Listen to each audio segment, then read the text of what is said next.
What's going on, everybody? Welcome back to another episode of JaAR. JaAR, for those of you that may be new, stands for Joe. And Amy. Review. It's our weekly show where we review the magic stories as they're posted on Wizards' website. And this week we have the second-to-last Rivals of Ixalan story called Who Tells the Stories by the R&D narrative team. Because they're the ones who tell the stories. Anyway, my quick review at the beginning of this one. This one was fine. Personally, I thought it was an okay closeout to a lot of the kind of secondary characters that we saw in this block of stories. But it was not, I don't know. I feel like it was somewhat forgettable. And we'll have to see how next week's story goes. I know Amy's not going to agree, and that's totally fine. I want to hear her opinion as well. But my quick review is, if you've been following along with this, with all the stories in this block, if you like the secondary characters, basically not Jace or Vraska, if you liked any other character that has been revealed so far, you're going to want to watch. You're going to want to read this one.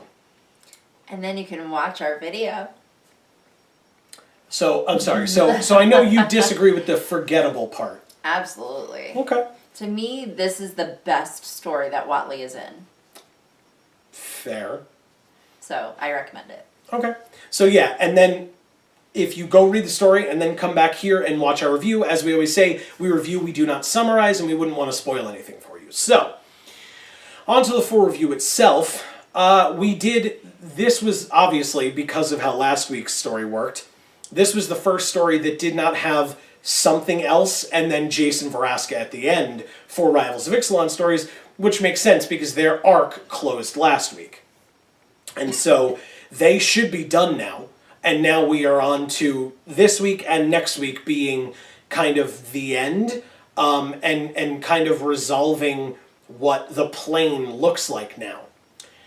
And I mean, we know that next week we're going to find out who ends up controlling Vraska, which I think is interesting because in this story we find out that, the Sun Empire, or Watley as a representative of the Sun Empire, was able to convince Tishana as the head of the River Heralds to kind of bargain, to be willing to bargain with the Sun Empire and share the city of Vraska between the two of them, and with Elenda kind of informing the vampires that they have to leave and that they're going to just go back to their home. Yeah. It doesn't seem like the vampires are going to be trying to stake claim. Nope. The Legion of Dusk. We haven't heard anything from the pirates except arguably Breaches and Malcolm, who are like, I guess we just leave now.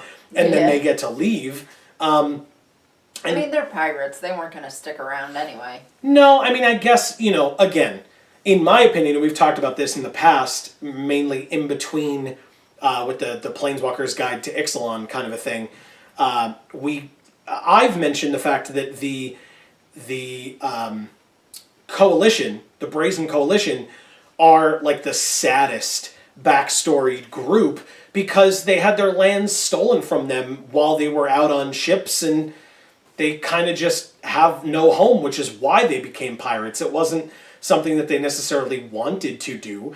And so I think it would have been nice for them to have had a place to call their own besides that. They don't exist anymore. They're generations before now. Yeah. Now the people who are these pirates are people whose home is the sea. Yeah. So it doesn't really make sense for them to colonize all of a sudden. They're not going to stay. Yeah.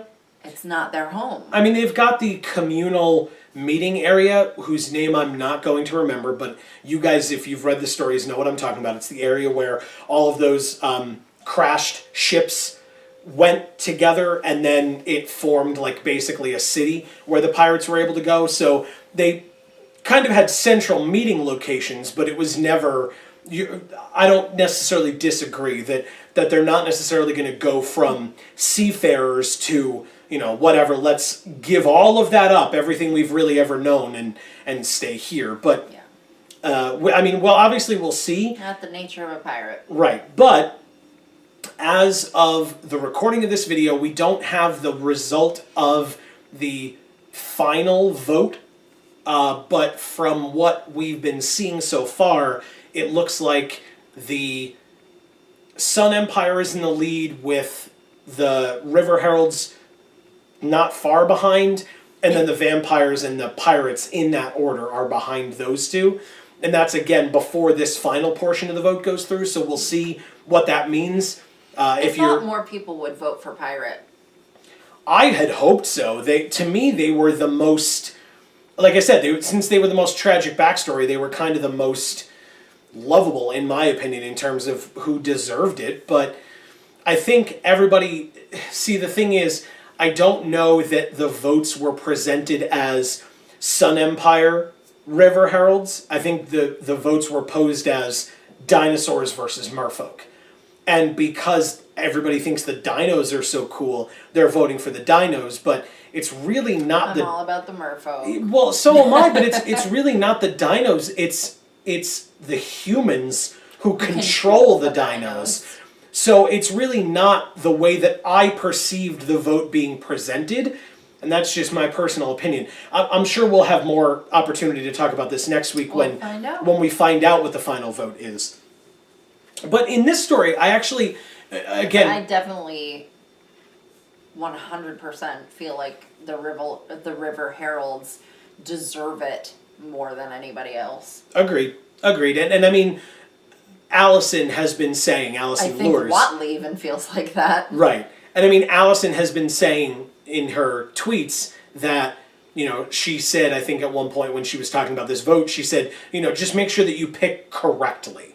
And has not said what that is, but has said something to that effect many times. And I don't know, I personally lean towards merfolk as well. But let us know where you guys lean and why. As always, in the comments down below if you want to share your opinions. I feel like this story is a good story to read if you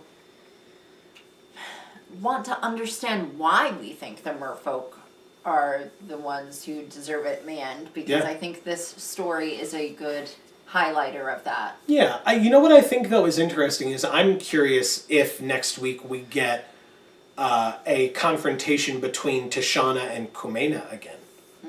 Because Tishana hasn't really caught up to Kumena since he revealed the city of Vraska and wielded its power, because Vona was the one who tossed him out the window, and then Tishana kind of saw him and then... hopefully all his bones broke and he's dead. No, they caught him. Too bad. Remember, he was caught. It's just that Tishana hasn't had time to actually, talk to him. Hopefully all his bones are broken. They aren't. But anyway,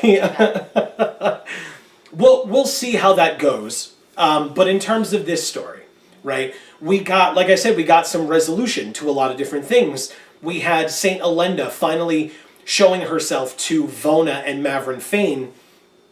You had typical Vona being angry because Vona is Vona, and Mavrin Fane kind of falling in supplication and shame because he's Mavrin Fane. Right? And none of that should surprise anyone who's been reading these stories. No. But it was still cool to see, don't get me wrong. But then he also kind of turned around when he slashed Vona's face. Yeah, well, I was gonna say throat, but that's not correct. Cheek. Her face. Oh my god. Her face. He didn't get that bold. Yeah. No, but I mean, and it was because he was stepping up to protect, as Watley mentioned, his deity, his god, his saint, clearly, had shown herself. And so he, in response, Vona was being insubordinate. I couldn't think of the word. Yeah, she was being insubordinate to her god, basically. Right, her god showed up, said something she didn't like, and then she said, "Fuck you."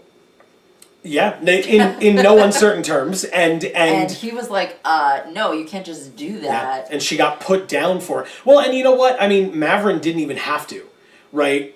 Elenda did it just fine. Yeah. Right? She snapped her fingers and dropped Vona to the ground, which was awesome.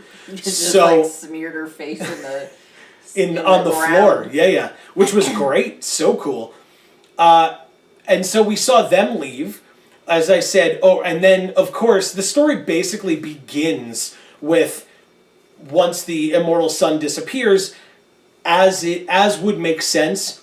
Angrath is the first one to respond. He kind of realizes that the immortal sun is gone, realizes the weight of his shoulders preventing him from planeswalking is gone, wishes death upon all of them, and then leaves. That was the best part of the whole damn story. It was so cool, and it was like the first paragraph. It was so cool. Yeah, he just said that, and I was like, so Angrath is me.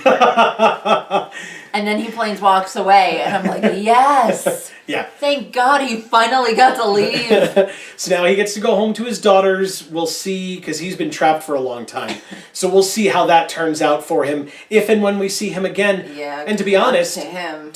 Same thing for Watley. If and when we see Watley again, we'll see where she ends up, because when Watley meets with Elenda for the first time, or sees Elenda and speaks to her, it was agreeable, as opposed to a lot of the other interactions between these four tribes. Elenda isn't like that. And again, you kind of got to see the leaders of at least three of the tribes. You didn't really get to see the pirate leader, but you got to see the leaders of the River Heralds, the Sun Empire in Watley, although she's not really the leader, as we find out later, and Elenda kind of coming together and being sensible, right? They all were just like, oh, cool, the city's here, but we're not fighting over it, right? It's here. And each of them have their own purpose with the city, or for the city, or with the immortal sun, and they kind of talk it out and are cool, which is surprising if you consider everything that has happened leading up to that moment. But now you have three level-headed individuals. But it kind of goes to show that, like, that's why they're leaders. Is because they're the level-headed ones in all of this nonsense. Well, but again, Watley is not the leader, as we find out. The leader. Correct. But she's a leader. Right, but so what we come to find out is that she goes back to the leader, and he's an asshole. Yes. Shocker. Yeah. Well, and that seems to be the theme of the Sun Empire emperors to begin with. Yeah. I mean, he seemed fine in the first story or two that we saw him in. Meh. But in this one, just fine. I didn't say good. He seemed fine. But in this story, he really showed his true colors, and we got to see that he really is just a jerk. And Watley, again, somewhat realizing that she really doesn't have any power in this situation, she just leaves. Right? And not that she just leaves. We got that really nice moment with her and her family, with all of them. Yeah, she didn't just leave. She sat there and defended, the River Heralds and defended Vraska. And the vampires, technically, because he was saying that they were going to go take Fort Adanto, which we know from the cards is... She's like, there's not going to be anyone there. Yeah, because they've already left, so leave them alone. Can you just listen to me? Yeah. Like, this is the reality of what happened. Can you just accept it and do the right thing? Right. And he's a power-hungry idiot, so of course he won't. Yep. And his response basically was, no, we have to rouse the military behind me. Which doesn't make any sense. You don't need military anymore. You're gonna go conquer a place that is already empty. Right. Like, just fucking shut up and take it. Yeah. And that was definitely kind of the main mode of conflict, I feel like, in this story, was just Watley talking to that dude, right? I mean, he was worse in this story than Vona was, and Vona was the one mouthing off to Elenda, but I think it was because Elenda was so easily able to shut her down, even with somewhat of a little bit of help from Mavrin Fane, whereas this guy, if the Dinos win, in terms of the vote, I don't know how that story's going to go next week, because Watley's gone. Yeah. So, she's technically not. She planeswalked away at the end of the story. She did? Yeah. How did I miss that? She had her backpack on. Yeah. They packed for her. Yeah. And then she left. She had the helmet on and everything, and she left. That's it. Oh, I didn't realize she actually planeswalked. I thought she was just ready. No, because remember, the bright light was in her face, and then she stepped into another world. That, I think, was like the last line of the story. Okay. So she's gone. So she's not about to show up during the Emperor's speech and just say, by the way, he's a liar, here's what actually happened. They may just live by that narrative, unless you get somebody like Inti, right? Or one of her aunts or like her aunt or uncle or any of her other cousins who step up. But I don't know that there's been enough buildup for us to care that much about that. Yeah. And I think it's going to go on to become a story where Watley eventually comes back with reinforcements, and then they topple this guy. Interesting. She kind of rallies the people of the Sun Empire kind of behind his back a little bit, and then they all just overthrow him. I think that would be nice. I think the issue that I have with it, at least in terms of storytelling, is they have not set that up in any way. So we've never seen any of the people of the Sun Empire. And so you don't know what their motivations are. You don't know where their loyalties lie. Whereas if that were going to be something that would happen, I feel like there would have been at least some setup beforehand on that. Yeah. But I just think that the setup is to come, and that's even further down the road. maybe. Oh, you mean if at some point we return to Ixalan. Yeah. I gotcha. Okay. That's totally a possibility. I think that's kind of a long game, but Yes, definitely. but it's anything is possible because I mean I'm sure they don't even know, they being wizards or the narrative team specifically. I'm sure there will be a point where we come back here, but I don't see a need for it really anytime soon. So we've got lots of other stuff to do first. But that was, I mean, this story was interesting, right? Watley even ends up calling Tashana friend. Yeah. Which was great. I thought that was really nice. And then you have Watley leaving without the helmet from the Emperor, from a Potzek's court, or whatever you want to call it, and then finally her family ends up stealing it for her, and that's how she ends up with it in the end. Which is awesome. Because as soon as we get to the part where she's talking to her family and they're saying, like, you should just leave, I'm like, yeah, she should just steal the helm and then planes walk away. Yeah, exactly. And well, that was the thing. Well, you even said that, but even before she got to her family, just when she was talking to the Emperor because in the first he was place. an asshole. Yes, and I was exactly. like, you know what? Just your hand is on it. Yep. Just take it and planes walk away. Yep. And she didn't quite do that. What the hell's he gonna do? But it was really the next best thing. Right. That her family did it for her. Right. And that Inti kind of walked in wearing Because then it. she got that vindication from them, as if to say, like, it was okay. Because before that she was, kind of resigned to how, the bad situation that he said she was gonna have to be in, basically. He was like, no, it's going to be this now. And she's like, well, okay, what do I do? So she just left. And then, she spent a lot of time with her family. And her family was like, this is awesome. Mm-hmm. You should go. But you deserve this title. So take it and go. The other thing that I found... Because she was sitting there going like, she was like worried that, She was going to get this title, but... Even she said, she's like, what's a title at this point?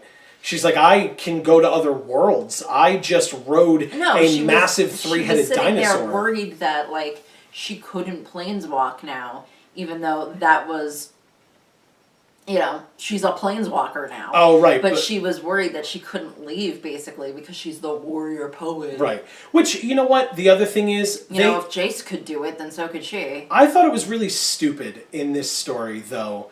And maybe in a lot of the stories, because maybe I don't fully understand, but I guess it's to impress her own people and nobody else. But throughout, when she met, I believe it was Tashana, and I know it was Elenda because it happened, both of them called her the warrior poet. They called her that. Elenda did it earlier in this exact story. Because the point was that she had already earned the title. No, I understand, but then she is still super worried about attaining it later. Why? Who cares? Even the people who shouldn't respect you or who traditionally haven't respected your people are just calling you by this super important title that you don't even technically have yet. Yeah. Like, I mean, everybody, I feel like even in the Sun Empire, I feel like everyone knows that she's gonna be the warrior poet. Why such a big deal about it? It seems odd to me. And heck, I've been wrong before. But, I mean, she did say that it didn't really matter.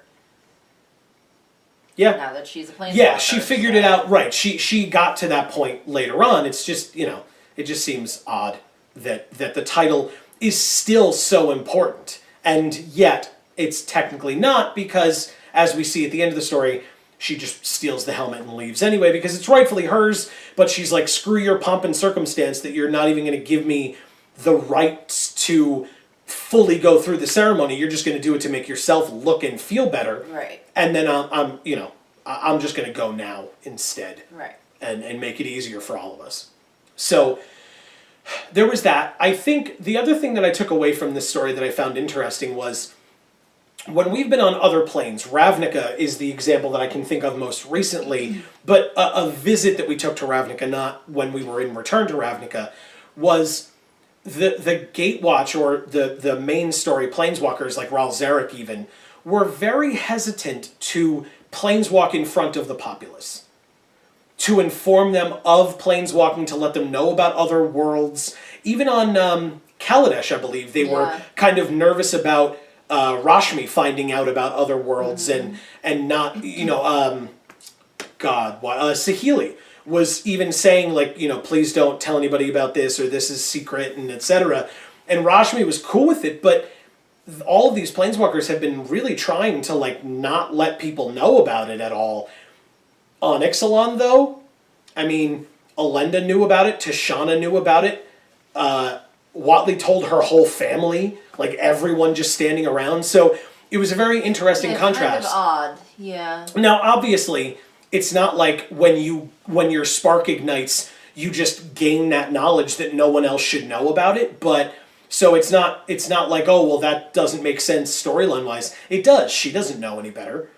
It's just, it's interesting that it is. I mean, but you can learn that telling people ends up being problematic, because then they expect all this stuff of you, and then you end up just having to leave your home because you need to escape all of these idiots. Right, which presumably happened, which is why, to others, which is why that rule in and of itself is, like, unspoken among a lot of the other planeswalkers, but we didn't see, to my knowledge, any side effects or backlash from it here, which could just mean that they're a lot more progressive on Ixalan and, like, understanding of magic and the worlds and etc. I mean, they do have. It depends on who you're talking about. Yeah, I mean, again, we saw Tishana, Elenda. I mean, Elenda discussed it in front of Mavrin Fane and Vona as well, she's basically immortal, and she's been around. Yes. And. But then again, Watley told her whole family. She may have even told Emperor Potsek. I don't recall. But obviously I know she told her whole family, and then showed her whole family by actually doing it in front of them. So I don't know. I don't know. It seems interesting to me, and I don't feel like that will come into play in this set of stories, but it may come into play in the future. Yeah, we'll see how that ends up coming into play. If at all. But that was just, like I said, that was just something else that I kind of took away from this one. So overall, you enjoyed it. There's some stuff we didn't talk about. Oh, okay. I mean, I liked that even when Watley and Tishana were working together and kind of making the agreement, that she being Watley, called Tishana a friend. Right, and that was kind of shown through their interactions with one another. And I thought that was really nice, because not only was it, I mean, it was kind of screwed up later with the Potsec, right? But the opportunity for those two tribes to work together or to come to some form of an accord seemed nice. And I liked that a lot. Okay, well, you didn't write the thing, and I can't remember what it is. So. Oh, no. All right, well, hopefully we remember it for next week, and we can talk about it next week. Yeah, there was because... something cool and important that I wanted to talk about, and I can't remember what it is. I'm sorry. Guys. Anyway, next week, if you know what it is, with that super specific description, Amy will work on trying to remember it for next week. And we will be back next week with another episode of JaAR as we cover the finale of Rivals of Ixalan. But before you all click off, just for a second, whether this is your first JaAR or you've watched all of them or a ton of them, if I remember correctly, and because Joe's an idiot and didn't look it up, I think this is our episode 100. I think that's awesome. I think that there's a lot that... I don't think that I necessarily saw us doing 100 of these when we started them. I think this was, something that we did for fun because we enjoyed doing it and we wanted to hear from other people as well. I have had a lot of opportunities at local game stores to talk to people about the story who have no knowledge of it whatsoever. Who don't read the stories. I remember telling people about Raul Zarek when that came out, even a couple weeks after, and saying, hey, the Hour of Devastation story was this, and people were surprised and enjoyed hearing that.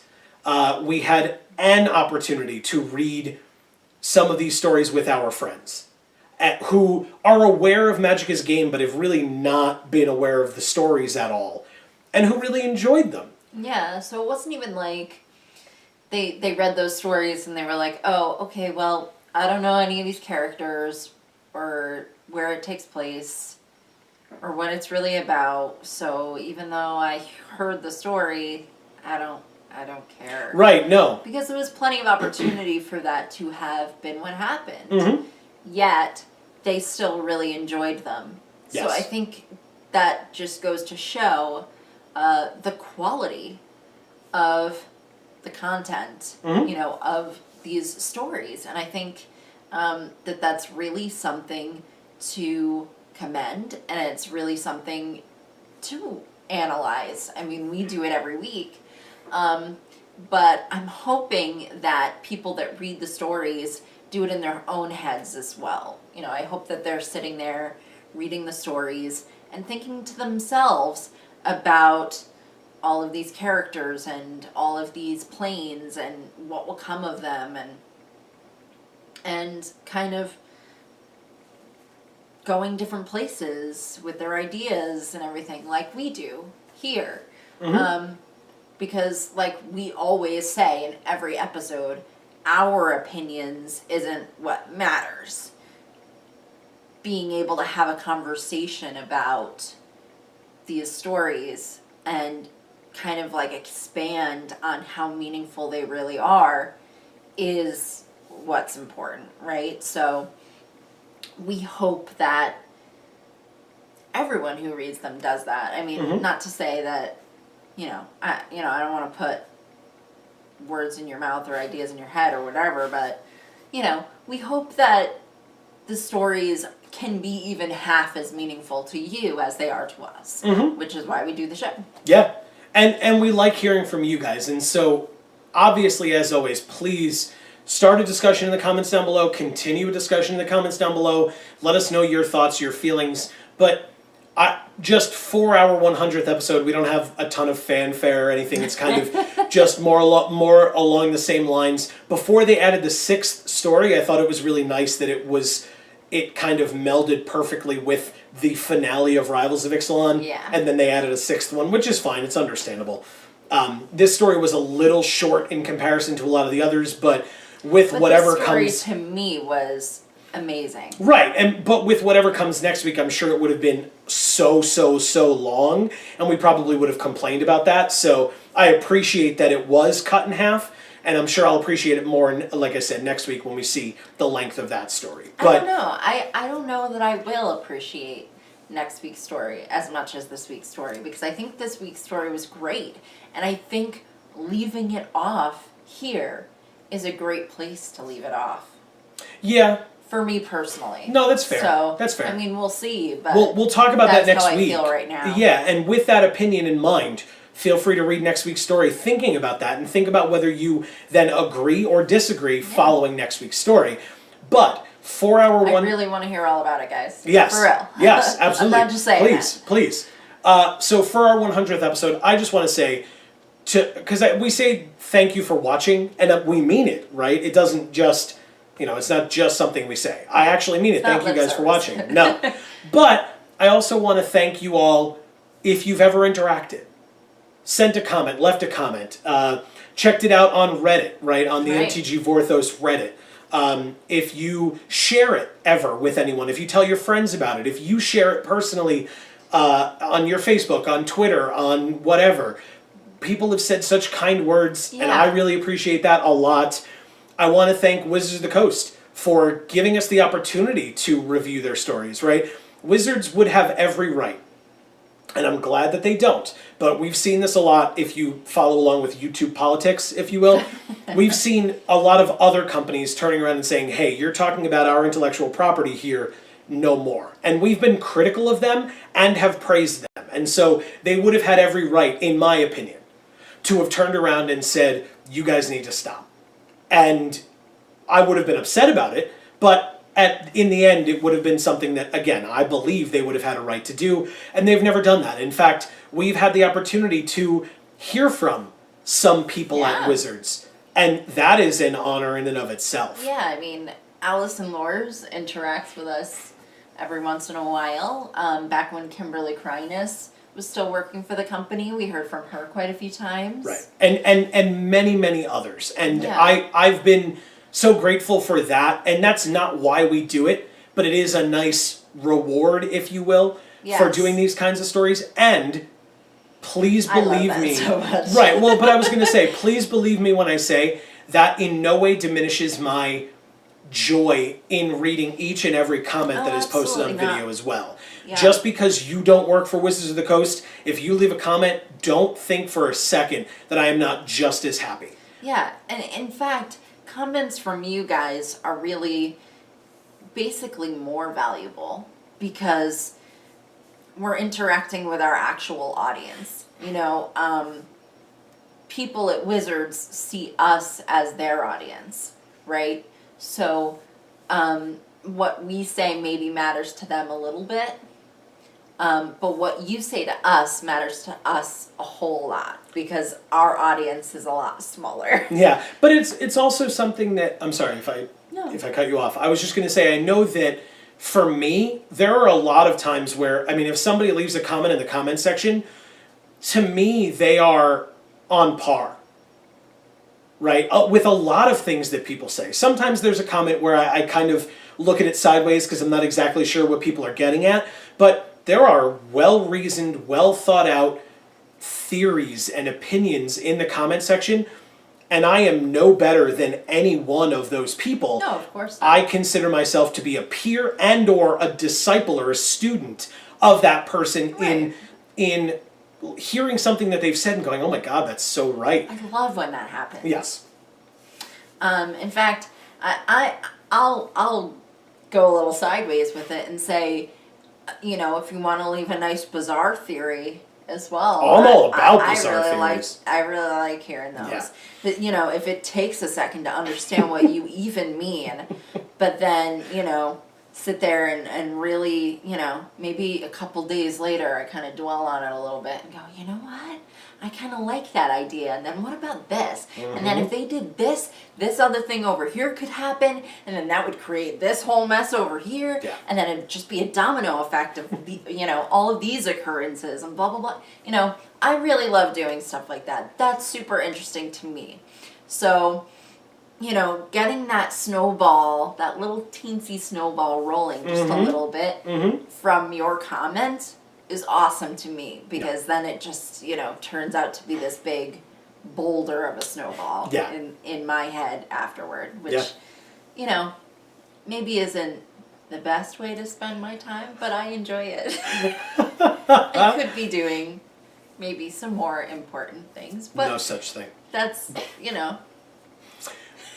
Because doing that and interacting with all of you is a way for us all to show off our... Hashtag Vorthos Pride. I'm going to work it in any way I can.